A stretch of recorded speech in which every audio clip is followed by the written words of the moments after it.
Y por eso vamos a la tesis que a mí me gusta, que es Cineplex. Que Cineplex es bien, muy bien. O sea, ¿recordáis cuando habíamos hablado que los cines son, al final es real estate y lo que importa es la localización? Pues estos tíos tienen una cuota del 75% de mercado de todos los cines en Canadá, lo cual es una barbaridad. Es decir, tú en Canadá, si quieres ir al cine, prácticamente en la mayoría de tus casos, la única opción que tienes es ir a un cine de Cineplex. Y como se pueden coordinar con toda la franquicia, pues puedes poner los precios que te dé la gana, que ya te digo yo que nadie va a construir un cine al lado del tuyo. Y además vemos como esta cuota de mercado pues ha aumentado, ya que en 2023 la cuota de mercado era del 29% y ahora es del 75%. Y les termina beneficiando significativamente debido a las... 2003, ¿no? Eso, 2003, perdón. Sí, de 2003 al 75% que tienen actualmente. La imagen es de 2019, pero bueno, no ha cambiado desde 2019. Y son los mejores cines, o sea, los cines que tienen realmente son una pasada, han estado invirtiendo en tener las mejores butacas, las mejores pantallas, la mejor iluminación, realmente se le ocurra muchísimo. Tú miras el CAPEX de crecimiento sin contar nuevas adquisiciones que ha estado gastando Cineplex en comparación a sus peers americanos y realmente pues ves cómo Cineplex se lo ha currado para crear la mejor experiencia del usuario posible. Y Canadá tiene una ventaja que eso tengo que agradecérselo al bueno de mi amigo Antonio, y es que en Canadá hace muchísimo frío en invierno, con lo cual cuando es en invierno, ¿qué haces? ¿Te quedas en casa encerrado todo el día? Y dices, pues, bueno, pues me voy al cine. Con lo cual, en temporadas de invierno, que es precisamente cuando se viene toda la buena pipeline de películas, si recordáis el principio del episodio, pues tienes ahí el plus, que la gente no tiene muchos más planes que hacer. Aquí en España en invierno, pues bueno, puedes ir a un bar y más o menos está calentito. Pero ahí estar en un bar, a no ser que sea adentro, peligroso. ¿Y cuánto tiempo vas a estar? Con dos niños no te vas a poder ir al bar. Si tienes una familia, ¿qué vas a hacer? Pues te vas al centro comercial o te vas a un cine de Cineplex, que suele ser una grandísima opción. Y además es el único player que está diciendo ya en las transcripts en que van a recuperar perfectamente los niveles de 2019. O sea, realmente han estado vendiendo, aquí tenéis un extracto de lo que dijeron, Cineplex vendió en abril un 96% de lo que vendieron en abril de 2019. Y eso es absolutamente impresionante porque en abril de 2019 fue cuando se lanzó Avengers Endgame. Estamos diciendo que están llegando a un 96% de lo recaudado en abril de 2019, cuando en abril de 2019 se lanzó Avengers Endgame, que ha sido la segunda película con más box office de la historia. Es decir, ahora que se vienen las películas buenas, imaginaos lo que pueden llegar a facturar. O sea, es brutal, es sencillamente brutal. Yo creo que estos tíos van a ganar muchísimo dinero. Y suponiendo una attendance rate, que son los tíos que te van al cine del 75-80% antes del COVID, desde 2019-2018, pues lograrían 230 millones de EBITDA, que eso aquí básicamente lo que te están diciendo es que están, porque claro, ahora con el cambio de contabilidad de los leasings ahora son deuda, pero claro, el EBITDA excluye los intereses y claro, al ser considerado deuda, los leasings pues terminan pasando la parte de intereses que no se incluirían en el EBITDA, pero claro, eso al final son gastos operativos, con lo cual se tienen que incluir, con lo cual ahí se hace este ajuste y sería de 230 millones. Ahora tenemos que está cotizando más o menos a 630 millones, es decir, que según el guidance estaría cotizando a 2,7 veces EBITDA. Y eso suponiendo que la attendance es del 75-80% antes del COVID, cuando actualmente están a una tendencia del 86%, cuando aún no han venido las buenas películas. Es decir, que lo más probable es que superen el guidance de bastante. O sea, yo creo que de bastante.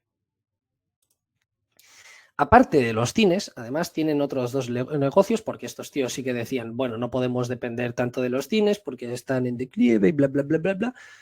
Vayamos a diversificarnos. Y yo no soy particularmente fan de esto, pero realmente han ejecutado muy bien ahí. Y algo que a mí no me terminaría de convencer, pues lo han estado haciendo. Y tienen dos partes, una de Amusement and Leisure y otra de Media.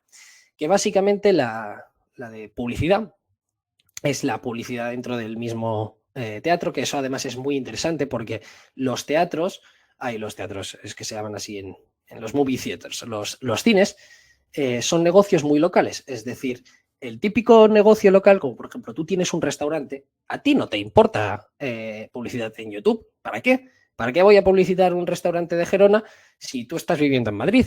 No tiene ningún tipo de sentido. Pero en cambio, publicitarte en el cine es el cine del barrio, es el cine de la zona, con lo cual si tú tienes ahí un bar nuevo, publicitarte en el cine es una grandísima manera para llegar a este tipo de clientes locales que sepan dónde estés. Con lo cual es una publicidad muy de nicho que a mí personalmente me parece bastante útil y muy interesante porque es esto o publicitarte en el diario local. Y el diario local suele caer bastante más que la publicidad o que la attendance en los cines.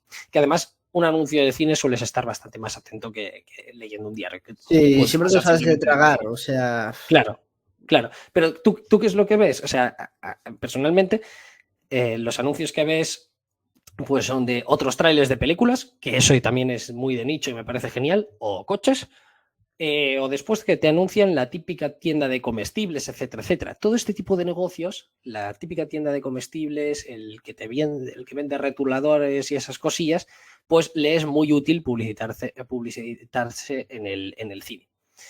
Y aparte de esto, también tienen publicidad en negocios de comida rápida, en retails, en activos financieros, en que básicamente lo que hacen son las grandes pantallas de Times Square en Nueva York, seguro que todos os suena, que pone Coca-Cola ahí y se va moviendo y todo muy bonito, pues eso es lo que hacen. Y esas son las dos partes del negocio de publicidad que en 2019 te generó unas ventas de 196 millones.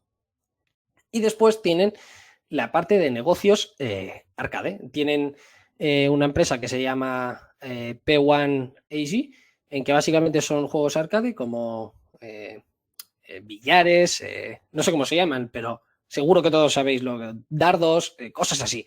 Lo de los botones de los lados, ¿cómo se llama eso, Albert? ¿de los mandos te refieres? No, no, eso lo que tienes es que aprietas un botón, se mueve una palanca y va tirando una pelota para arriba y esas cosas. El pinball. Eso. Pues cosas así hacen, del estilo.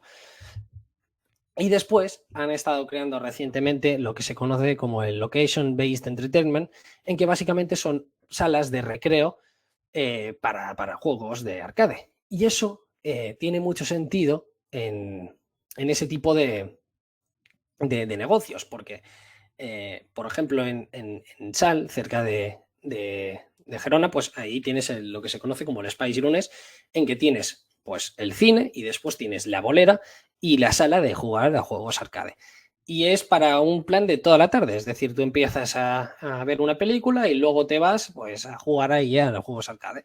Y es muy interesante porque son negocios muy escalables, es decir, tú tienes ahí las maquinitas, pero si tienes 300 personas o dos, los costes van a ser más o menos lo mismo. Vas a necesitar un par de tíos para limpiar y controlar que todo esté bien y poca cosa más. Después no necesitas ningún tipo de gasto de personal, con lo cual son negocios que realmente tienen mucho sentido si tienes la escala. Y al estar en centros comerciales, en localizaciones clave, donde suelen ir familias, en un cine al lado, pues suele tener mucho sentido y realmente son negocios que a mí me ha sorprendido lo bueno lo bien que lo han estado haciendo. Y bueno, después tienen la marca de Playdium, pero que es lo mismo, es un LB también. Y si tú inicialmente, pues podemos pensar que el negocio de publicidad pues podría ser malo, pero es que te ha crecido las ventas a un 10% anual desde 2010. Con lo cual dices, joder, nada mal. Y no pierden dinero. O sea, no termina de convencerme la parte de publicidad de todo esto, pero sobre todo por las pantallas gigantes y todo esto. pero es que realmente lo han estado haciendo muy bien. Y en la parte de Amusement Leisure es que lo han hecho espectacular, aumentando márgenes a medida que van logrando más escala. Han sido bastante, tienen tan solo 13 locales y están funcionando todos bastante bien. Realmente lo han estado haciendo muy bien y es que los están comprando muy baratos. Y eso es lo que comentamos de las ventas cruzadas que se hacen, y eso sobre todo es en invierno, es un planazo, porque tú te vas al centro comercial, te empiezas a tomar algo en algún sitio, después en los mismos cines pues puedes tener conciertos, puedes ver películas, puedes comer ahí y luego te vas al LBE. Y si vemos los activos que tienen, pues tienen en total 13 localizaciones en Canadá, que han sido bastante selectivos donde las tienen, y son con las dos marcas que tienen de EVs, que es Playdium y Rec Room. Y yo creo que lo han estado haciendo excelentemente bien. O sea, esas 13 localizaciones, sumado a los juegos arcade, te están generando unos 260 millones en ventas a un margen de EBITDA del 13%, una cosa así, que no están nada mal. Y después tenemos en Canadá, donde tienen la localización del negocio de media, y como suele ser, disculpad, en los cines, en los centros comerciales y en otros activos similares, como yo que sé, algún parque temático o alguna cosa así. Pero tenemos que además Cineplex tiene bastante margen de mejora en cuanto a mejorar los márgenes EBITDA. ¿Por qué? Si tú nos fijamos, mientras Cineplex tenía en 2019 un margen EBITDA del 14,55, eso es el EBITDA, contando también los intereses de los alquileres. Y después tenemos a Cineworld, que es muy parecida, aunque es bastante activa en los leasings. Tenemos la media del sector, que es del 17,6%, y el que sería tal vez su mayor comparable a nivel de calidad de cines, escala, entre comillas, centrada en Estados Unidos, pues sería Cinemark, que además son unos operadores que lo han estado haciendo muy bien, que tienen un margen EBITDA del 22,69%. Es decir, estamos hablando de una diferencia muy sustancial. Y si tenemos que los LBs y la media pues suelen tener los márgenes que habíamos comentado entre el 12 y el 20%, realmente vemos que el problema no son tanto de cómo se están operando este tipo de negocios, sino de la parte de media y de la parte de los cines. Y vemos que una mejora que es bastante asumible y aún así de la media de la industria, pues una mejora de 100 puntos básicos, dependiendo de cómo lo calcules, pues mejoraría el EBITDA 2023 en casi un 9% y el free cash flow en un 15%. Estamos diciendo que mejoras muy pequeñitas terminarían por tener un impacto muy grande en el total de la empresa. ¿Y por qué? ¿Por qué está sucediendo esto? Pues ahí me puse un poco de activismo, hacer de candidato activista, y si alguien tiene unos cuantos muchos millones para presionar a la directiva, pues por favor que lo haga, porque vemos que los salarios por empleado son un 120% más que los de Cinemark. O sea, es una auténtica locura lo que se está siendo ineficiente en el sentido de los trabajadores. Si contamos que tienen 1.500 trabajadores en la parte de media y en la parte de Amusement Leisure, que me parece ya muy conservador, además he estado mirando más o menos cuántos tipos de empleados, porque eso no te lo detallan ellos, tienen en este sector, o sea, realmente lo más probable es que sean menos. Tengo pendiente mirar de hablar con ellos y preguntárselo, pero que realmente vemos que mientras Cineplex tiene unos 11.500 empleados totales, que por pantalla serían 6,79, vemos que la media del sector es de 5,10. Y si lo comparamos por número de cines, vemos que mientras Cineplex tiene casi 70 empleados por cine, la media del sector está alrededor de 50. Es decir, que estás teniendo demasiados empleados. Y contando que cada pantalla tiene 5,8 empleados, en comparación a los 6,79 que tiene actualmente, el EBITDA crecería unos 75 millones. Ojo que estamos hablando de una compañía de 630 millones, con lo cual estos 75 millones te estarían representando aproximadamente el 12% de la capitalización bursátil, lo cual es muchísimo. Y el margen de EBITDA, si se mejorara el número de empleados, si se empieza a despedir gente y a ser un poco más eficiente en ese sentido, pasaría de ser del 14,5% a aproximadamente el 18%, que estaría en línea con la media del sector de 17,6%, y aún así sería, y tenemos que contar que ahí se encuentran empresas como por ejemplo Reading International, que recordaréis que tenía unos márgenes muy bajos del 11,95%, es decir, si excluíamos a Reading International, la media del sector nos saldría más cerca del 20%, con lo cual no son para nada márgenes exagerados, se puede hacer perfectamente. Además, también Cineplex ha estado mejorando tal vez demasiado sus cines. Ya habíamos dicho que habían invertido muchísimo en mejorar la experiencia del usuario, pero eso no se ha transmitido en los precios. ¿Cómo lo sé? Pues porque ves, desde todos estos años en los que se han estado haciendo la inversión, tienes que desde 2006 a 2014 la media del margen EBITDA pues fue del 16,8%. En comparación al 14,5% en 2019. Es decir, todas estas mejoras las has ido transmitiendo a gastos, como por ejemplo, dependiendo de los tipos de sillas, pues tú lo que vas son pagando royalties por esas sillas de lo que se generen. Es decir, tú estás pagando en base a la peña que te se va viniendo, pero claro, si no lo retransmites en el precio, los márgenes te van a caer.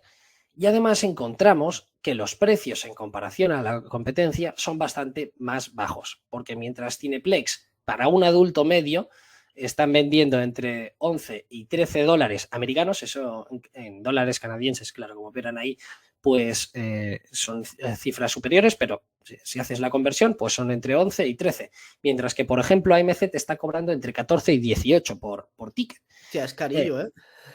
Sí, pero a ver, oye, carillo para una persona en España, pero para una persona en Canadá que tiene un salario de la hostia no es tan Sí, caro. sí, estará ajustado, supongo. No, a ver, obviamente, no son ni pedos, si no nadie te iría.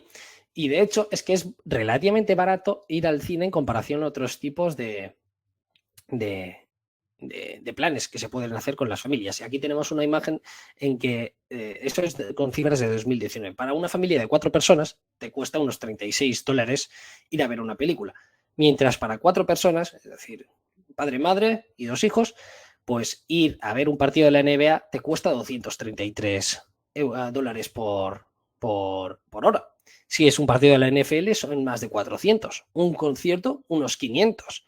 Un parque temático, estamos hablando de 150. Es decir, que realmente ir al cine pues puede parecer caro, pero en comparación a otras alternativas de diversión, por así decirlo, pues suele ser más barato. Y tenemos que Cineplex, pese a tener cines mejores, con una mejor oferta, pues tiene los precios más baratos y obviamente eso se termina repercutiendo en los márgenes finales. Si Cineplex aumentara el precio a la media, que ya no estamos pidiendo que sean demasiado, pero solamente con subirlo a la media, pues teníamos que podrían aumentar las ventas entre un 25 y un 6%. Y todo esto sería de margen. O sea, claro, tú estás aumentando las ventas, pero es margen del 100%. Tú no estás aumentando más costes por ello. Bueno, sí, una parte si hay contratos por royalties, etcétera, pero no te va a impactar muy negativamente. O sea, es que es todo, es prácticamente todo margen. Además, algo que han estado investigando y a mí me parece que es muy, muy adecuado, que es hacer películas low cost, pero de noche. Que así tienes pues los cines estando todo el día funcionando y yo creo que puede ser algo bastante interesante pues para aumentar el tráfico y aumentar las ventas. Y algo que no me ha gustado tampoco, pero no sé hasta qué punto se está funcionando, pero mucho me da que no es así, es que tienen un catálogo de oferta demasiado grande. Es decir, estos tíos, fijaos en películas de Bollywood, tienen cuotas de mercado que del 80, 90%, 70%, pero claro, es que a ti qué te importa tener una cuota de mercado del 100% de algo que hay 2 personas, es que no te beneficia. Y teniendo en cuenta que recordemos que hay cierta escala, es decir, en un cine, si tú tienes 70 personas, el gasto de luz, de limpiarlo, etcétera, etcétera, pues va a ser más o menos el mismo. Con lo cual, como más gente tengas por cine, más rentable eres. Al tener este tipo de catálogos, puede ser interesante, sí, aumenta las ventas, sí, pero provoca que los márgenes sean peores. Y yo creo que no compensa, compensa más tener unas ventas algo menores, pero con un margen muchísimo más atractivo. Además, la directiva también posee bastantes pocas acciones, salarios relativamente altos, pero nada que sea exagerado. Y realmente yo creo que, bueno, salvo esto que se podría, o sea, yo veo que están muy focalizados en crear la mejor experiencia para el usuario, en que todo el mundo salga muy contentillo, pero no piensan en los accionistas. Y yo lo siento, yo pienso en el dinero. A mí, obviamente, que salga gente contento, pero estás bastante por debajo de la media del sector en cuanto a márgenes. Ponte un poco las pilas. Y salvo esto, han estado haciendo adquisiciones muy, muy buenas en el segmento de los LBEs que estábamos comentando, pues han estado comprando a 5 veces EBITDA para negocios que te están creciendo con barreras de entrada, que son bastantes economías de escala, con márgenes entre el 12 y el 20%, pues oye, me parece bastante bien. Lo que pasa es que digo que han estado comprando a 5 veces EBITDA con las adquisiciones que han podido ser públicas. Hay otras en que es imposible saberlo, pero dudo que esté muy lejos de estas cifras. Vayamos a la valoración. Nosotros vamos a asumir, porque tiene unos convertibles que yo creo que se van a convertir ya en el 100%, con lo cual estamos asumiendo la conversión. Se asume que hay menores ventas por cada pantalla que en 2019, se asume un crecimiento menor en el media amusement. De hecho, en el media asumimos que no van a crecer. Dices, bueno, la publicidad va a estar jodida, pues vale, de 2023, o sea, que sigue siendo en las cifras de 2019 hasta 2026, pues incluso decreces. En el amusement and leisure, que está funcionando muy, muy bien, pues asumimos que crece tan solo un 5%, teniendo ventajas competitivas y todas esas cosillas en algún negocio que podría parecer que es malo, pero es que realmente lo han estado haciendo bien. Y, por cierto, recordemos que la parte de media han estado creciendo el 10% anual, con lo cual algo tendrán. Y bueno, asumimos que el coste de, disculpad, el revenue por screen es de 0,5, cuando la media, de 535.000, mientras que la media del sector son de casi 600.000 por cada pantalla, más o menos. Estaban en 589.000, con lo cual estamos asumiendo precios menores y que estas ventas aumentan pues un 2%, lo que me parece más que aceptable, teniendo en cuenta pues cómo van el potencial de subir precios, etcétera, etcétera. Pues bueno, asumir un 2% de crecimiento ahí me parece más que asumible. Asumimos que los márgenes EBITDA van a ser en 2023 de los mismos niveles de 2019, no asumimos ningún tipo de mejora, y que estos además crecen muy poquito a poquito, cuando yo creo que podrían pasar del 14 al 18% de un plumazo, básicamente al ponerte a despedir la peña que no necesitas. Y asumimos que para 2026 los márgenes EBITDA pues serían del 15,14%, lo que me parece más que justificable. Después, bueno, el tema del interest payments, al tener deuda tipo variable, de qué tipo de deuda van a repagar primero, si los bonos se van a convertir o no, más o menos eso ya depende de las estimaciones de cada uno.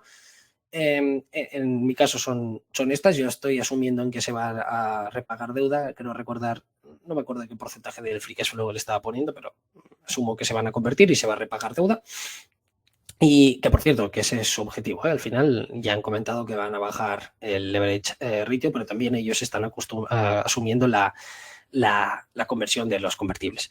En cuanto a CAPEX, pues siguen teniendo un CAPEX respecto a ventas superiores a los de la competencia. O sea, realmente el CAPEX de mantenimiento aquí es relativamente pequeño, bastante pequeño, pero yo lo estoy asumiendo que, bueno, ya que tienen esa tendencia de ser bastante happy flowers, pues estoy asumiendo que más o menos va a ser entre el 0,34 y el 0,38% de las ventas, lo que es relativamente alto. Pero claro, aquí te puede cambiar, porque pueden comprarte cualquier cine, cualquier cadena, y que después tengan que invertir mucho en CAPEX de crecimiento, etcétera, etcétera. Realmente no veo el free cash flow tan útil aquí por la dificultad de predecirlo. O sea, realmente te podrían cortar el CAPEX a baja. O sea, por ejemplo, Regal, el CAPEX por teatro era de tan solo 0,2. O sea, es que es la mitad de lo que está invirtiendo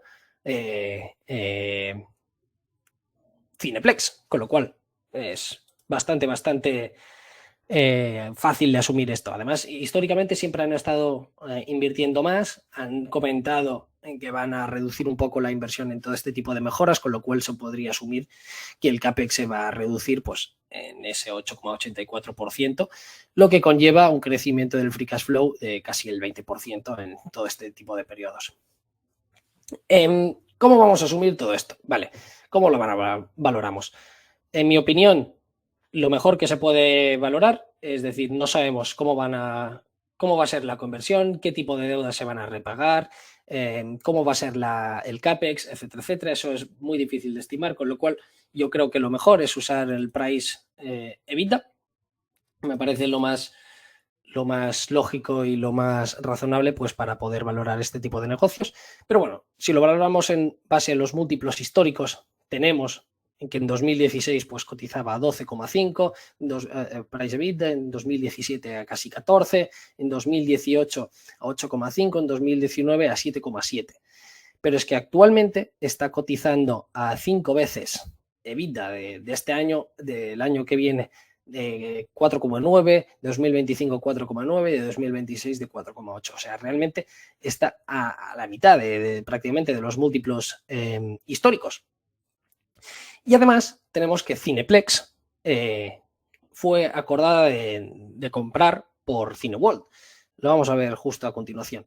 ¿Y qué múltiplos se estaba valorando cuando se realizaron la firma de la compra de Cineplex, que al final no se llevó a cabo? Pues se estaba valorando a Cineplex a 9,7 veces EBITDA, que me parecería pues que es el mejor proxy. Tienes una empresa que al final te ha firmado un contrato pues para comprarte a este tipo de precios.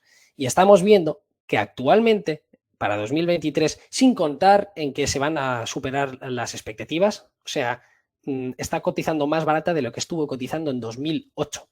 Y ojo, que eso es en base a nuestras estimaciones, en la que estamos asumiendo que el EBITDA es de tan solo 180 millones, cuando la directiva te ha dicho que va a ser de 230, cuando realmente entonces estaría cotizando a 2,7 veces EBITDA, lo cual es baratísimo. O sea, me parece que está muy castigada la cotización y que el nivel de valoración, incluso aunque ese boom de ventas no se produzca, que es lo que estamos valorando nosotros, por cierto, está baratísima, está baratísima. O sea, tenemos una empresa muy barata contando de que te puede tener ese plus de que los 2 próximos trimestres van a ser muy buenos. Si usamos el price por EBITDA, pues tenemos que, dependiendo de qué múltiplo estemos usando respecto a los... Si lo miramos a los acuerdos de compra de Cineworld, pues tendríamos un 132% de potencial. Si lo miramos en cuanto a free cash flow yield, que ya he comentado que debido al cómo va a ser el repago de deuda, además aquí estamos contando el free cash flow apalancado, y de cómo va a ser el CAPEX, pues tenemos un free cash flow entre el 13 y el 20%, dependiendo de qué periodo, un free cash flow yield, perdón, con lo cual está bastante bien. Y si lo miramos, actualmente está cotizando a 5 veces EBITDA respecto a 11 veces de media histórica, y en comparación a las 9 veces del price EBITDA que se acordó comprar Cineworld. Y después tendríamos que, si lo miramos por free cash flow, pues el upside podría ser incluso superior. Si lo miramos en base también al EV/EBITDA, pues tendríamos que estaría cotizando unas 7 veces EV/EBITDA en comparación a las 13 veces históricas y a las 12 veces que se acordó comprar con Cineworld. Y que de nuevo está más barata que en 2008. Y si vemos tal y como se comportó en la última crisis, Cineplex, el EBITDA pasó de ser de 135 millones en 2007 a 142 millones en 2008 a en 2009 de 161 millones. Es decir, que realmente es un negocio resistente en la crisis. Lo mismo pasó con el Cash Flow Operations, en que pasó de ser de 131 a 178 en la misma crisis. Con lo cual, tenemos que realmente es un negocio que se ha comportado bien en otros tipos de periodos de crisis y que actualmente está cotizando más barata de lo que cotizó en 2018, haciendo nuestras assumptions, que son muy conservadoras, y si lo hacemos con el guidance de la directiva, estaría aún muchísimo más barata. O sea, tenemos un negocio que creemos que lo va a hacer muy bien los próximos trimestres, que se ha demostrado que es resistente a las crisis y que está cotizando por debajo de la mayor situación de estrés que se puede poner. Y si lo comparamos por la valoración respecto a la valoración histórica a la actual, pues tenemos que, mientras que la valoración histórica es del price beta de unas 11 veces, de 10,6, pues ahora estaría cotizando a 5,1, pues sería un 51% de descuento. En base del EBITDA, pues estaría cotizando un 47% de descuento. Si lo miramos en base al free cash flow, de casi el 60%, y si lo miramos en base al EBITDA free cash flow, pues sería del 53% de descuento. O sea, realmente está muy barata. ¿Alguien me puede negar que no sea así? Albert, ¿te parece caro? Bueno, a ver, tiene buena pinta. No sé, Martí, si le vas a querer incluir en la cartera o qué. Ya está. Pues está todo dicho, me parece, ¿no? Con eso. Sí, sí, o sea, tenemos una empresa que está muy barata y que realmente se va a venir sus mejores momentos. Pero espera, o sea, que ahora viene la chicha fuerte. Y O sea, hay más sí, sí, todavía.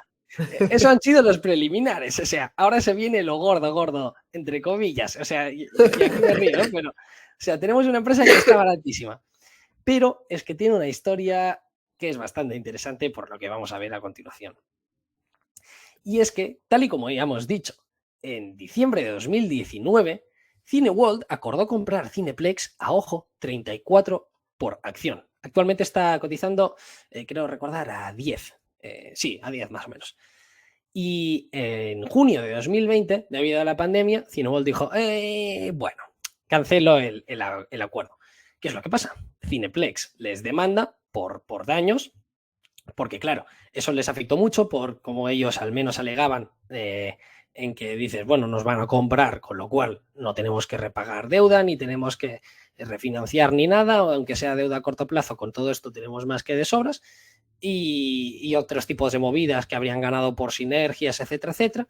Y bueno, Cineplex les terminó demandando y ganaron. Y ganaron en los tribunales, y Cineworld tenía que pagar 1,24 billones a Cineplex en base a la estimación de daños. Y eso ya no es algo que dices, bueno, tiene que pasar por los tribunales. No, no, no, no, no. Tienes un juez que ya ha ordenado esto. Cineworld lanzó otra contrademanda solicitando unos 55 millones, pero la Corte lo denegó y no les dieron la razón, con lo cual te da una imagen de lo potente que es el caso. O sea, es que ya está firmado al final. ¿Qué es lo que pasa? Que obviamente Cineworld apeló la decisión, y la putada es que en septiembre de 2022, que fue cuando apelaron, Cineworld no pudo pagar sus deudas y se declaró en Chapter 11, que es donde están. Y claro, desde entonces el apel se ha aplazado. El juez dijo que no, mientras están en Chapter 11 pues no hay ningún tipo de apelación ni nada. Con lo cual, Cineplex no está viendo ni un solo dinero y se está aplazando todo este proceso. Lo gracioso del caso, volvemos. Y es que cuando tú miras la reestructuración de Cineworld, dices, vale, o sea, realmente los equity investors los van a destrozar. Pero realmente yo creo que se puede realizar una mejora y una reestructuración de la deuda, pues para que puedan salir del Chapter 11. Y según la directiva esperan hacerlo en la primera mitad de este año.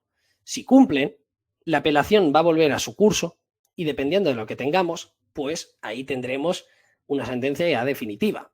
Y podría ser la oportunidad para Cineplex de ganar estos 124 billones así de golpe. Y eso puede ser muy tocho, muy tocho. Obviamente el Chapter 11 se puede retrasar, pueden tener problemas durante todo este tipo de tiempo. Y Cineworld tenemos que ha sido bastante mala en cuanto a los tribunales, es decir, cuando compraron Regal que es la parte de cines que tienen en Estados Unidos, pues los accionistas ya los demandaron y tuvieron que pagar unos 170 billones, con lo cual, si la ley se cumple, como actualmente está cotizando 630, si reciben este 1,24 billions, pues tendría un potencial de casi el 200%. Con lo cual, o sea, es que es asombroso. Y tienes un juicio ya ganado, lo que tienes que ganar ahora es el apel. Y que se puede hacer. ¿Por qué? Incluso emergiendo del Chapter 11, no va a poder pagar. Cineworld literalmente no va a tener pasta. Y ahí se pueden hacer varias cosas. Pueden diluirse, pueden endeudarse más, pero claro, mientras estén en Chapter 11, pues quien manda son los prestamistas. Y eso os aseguro que lo van a hablar en la reestructuración del Chapter 11. Con lo cual, difícilmente lo van a pagar así todo de golpe. Lo más probable es que vayan pagando alguna parte y que nunca lleguen a pagarlo de todo, pero que lo vayan pagando poquito a poquito. O la otra parte es que Cineplex termine fusionándose con Cineworld y compre los activos de Regal, que son los activos en Estados Unidos. Que eso sería una sacada del estadio, porque básicamente te terminarías convirtiendo en el monopolio en Estados Unidos y en el segundo player más grande, el monopolio en Canadá y el segundo player más grande en Estados Unidos cuando tienes a AMC que se está tambaleando, con lo cual con bastantes posibilidades de terminar de ser el primero. Y eso podría ser divertidísimo de ver. O sea, tendremos una empresa, ¿cómo pasa de ser de 600 millones a que podría convertirse en un auténtico monstruo? Eso ya lo propuso Cineplex, que es lo que pasa que Cineworld se negó en rotundo, básicamente, porque obviamente decía antes que tampoco somos tontos, nos vais a robar nuestros mejores activos, no lo vamos a permitir. Pero creemos que si Cineworld se reestructura exitosamente, no hay ningún tipo de problemas, el coste de la deuda baja, etcétera, etcétera, en 2026 ya podrían tener la capacidad y pagar el dinero o una parte del dinero que le deben a Cineplex. Eso sí, lo hacen y sí pueden también. Con lo cual tenemos win-wins, eso es pura opcionalidad. Actualmente tenemos una empresa que está muy barata, pero que te puedes tener varias call options, por así decirlos, gratis. Puedes recibir el dinero, que solamente con eso ya triplicas tu valor en bolsa. Puedes ir recibiendo pequeños pagos, que eso básicamente te reduce el coste de intereses, tienes deuda gratis, por así decirlo también. Puedes tener nuevos activos a precios de derribo, con lo cual con eso logras mayor escala, ser más rentable y creces en ventas. O sea, es que sería genial. Y aunque sean pequeños pagos, muy pequeños, aunque sean pagos de 10 millones anuales, dependiendo de cómo estimemos el free cash flow, pero este te podría aumentar de manera bastante significativa. O sea, podría aumentar más o menos un 10%, disculpad, el free cash flow, dependiendo de qué cálculos usemos, de nuevo, simplemente con pagos pequeños de 10 millones que yo creo que se pueden permitir perfectamente. Y solamente con esto, que sean pagos muy pequeños, pues ya obtenemos que obviamente la valoración de Cineplex debería verse revalorizada al alza. ¿Cómo queda traducido todo esto? Pues tenemos que actualmente, basándonos en los precios de 2022, está cotizando a 7,8 veces EBITDA. Según mis estimaciones está a 5. Si tenemos que el price por EBITDA de final de 2023 pues debería estar cotizando unas 7 veces, que es por debajo del histórico, recordemos, de 10,6 veces, pues debería valer 1.200 millones, a 8 veces pues debería valer unos 1.500, a 9 veces 1.700 y a 10 veces pues unos 2.000 millones de pavos, lo cual supone una TIR de casi el 50%, que no está nada mal, y además tenemos la opción de ganar este 1,24 billions en un juicio, no se sabe cuándo, pero tenemos la opción de poder hacerlo, con lo cual la TIR, si se hace en el mismo periodo de tiempo, pues sería superior al 70%. Y si no lo hacemos, pues tendríamos una empresa que actualmente es un player relativamente pequeño que podría hacerse con los activos de Regal, que suponen más o menos la mitad de las pantallas de Cineworld, y convertirse en un player muy grande a nivel de Estados Unidos. Y si, por ejemplo, miramos la cotización de Cinemark, que sería el proxy más proxy que podrían lograr ser en caso de adquirir Regal, pues estaría valiendo. Cinemark tiene una capitalización bursátil a día de hoy de 2.000 millones, con lo cual tienen mucho potencial y una gran opcionalidad para seguir creciendo. Otra forma de valorarlo, si miramos todas las transacciones que se han hecho, hay algunas más, pero no las he incluido. Pero si tú miras las transacciones de 2018 hasta 2019, vemos que en base al EV pantalla, es decir, el Enterprise Value por pantalla más o menos, se paga unos 602.000 pavos por cada pantalla, que realmente tiene bastante sentido que sea así, porque si le aplicamos el margen medio de la industria del 17%, pues estaríamos comprando una pantalla más o menos a 6 veces EBITDA, con lo cual son precios muy baratos a los que se han estado comprando pantallas. Pero aún así, suponemos todo esto, pues tendríamos que, por el número de pantallas que tiene Cineplex, pues las pantallas deberían de valer 1.116 millones. Si además valoramos la parte de media, pues a 0,7 veces ventas, que me parece bastante bajo, bastante bajo, pues tendríamos otros 78 millones. Y si contamos la parte de amusement, que le contamos un margen del 12%, cuando recordad que eso es tan solo la parte de arcade, la parte de los LBS realmente están por encima del 20% los márgenes.